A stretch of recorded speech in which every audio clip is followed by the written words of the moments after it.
All that is but Donnie, who stood at the edge of the clearing, gesturing angrily while he spoke to Bob.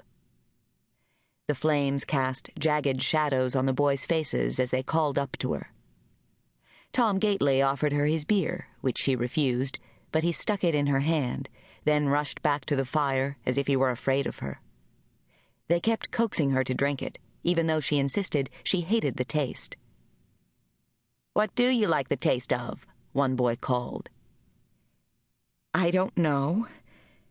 She felt nervous and giddy now, with Donnie watching. "A lot of things." "Like what?" "I don't know." She shrugged uneasily. She couldn't think of anything she liked other than Donnie. He wore a dark green shirt she had never seen before. She knew all of his clothes. She knew what he did every minute of the day. She knew what everyone in his family did. Lately, she thought about Donnie so much that there wasn't a lot of room left for other thoughts. "Do you like candy?" "Yes, but not caramel. I don't like caramel." She glanced at Donnie. He was still standing, but his face was shadowed. Bob Hobart sat down in the circle. "Martha doesn't like caramel." "Geez, I don't either." "How about ice cream?"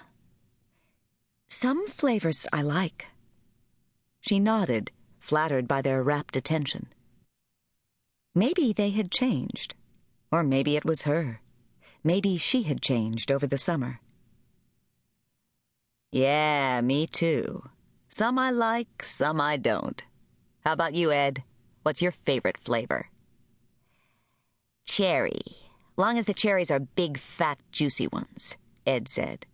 And everyone laughed so hard, she tried to laugh too. She didn't know why they were cracking up over cherry chunk ice cream. She stopped laughing because she could tell by their expressions that it was probably something lewd. "How about cum? You like the taste of that?" Craig Lister asked, getting up from the fire. "No." She hated Craig Lister. He had tripped her on the stairs the first day of school and then tried to act like it was an accident when a teacher grabbed him. But he had done it on purpose. After a lifetime of bumps and shoves, she could always tell. "You ever tried it?" His smile was cold and thin. "No." "Then how do you know you don't like the taste?"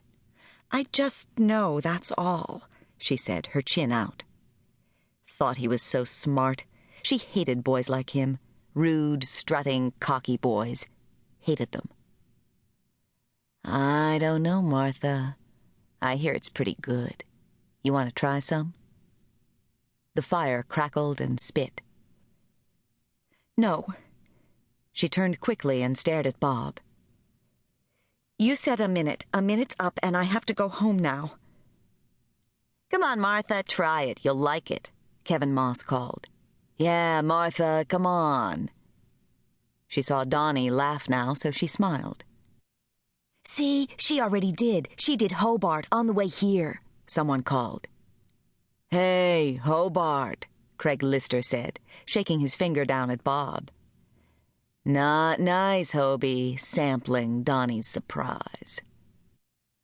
Hobart's head sagged with helpless laughter onto his drawn-up knees. "Okay," Craig Lister said. "Let's see what you got here, Martha. See if it's anything we can use."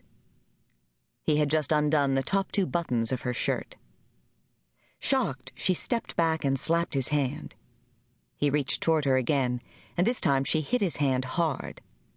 Laughing, he kept coming at her as she backed away. Suddenly, he leaped with a whoop and yanked open her shirt. Instead of a bra, she wore one of her father's old undershirts that was so flimsy, Lister ripped it in 2 with just a pull. The way you'd tear up old rags, she thought. Such a strange thought, with everyone staring up at her. Threadbare, useless old cloth for the rags her father buffed her aunt's car with. "Holy shit," Lister said, seeing her long, full breasts. "Take a look." She held her shirt closed and ran toward the woods, but suddenly he was behind her.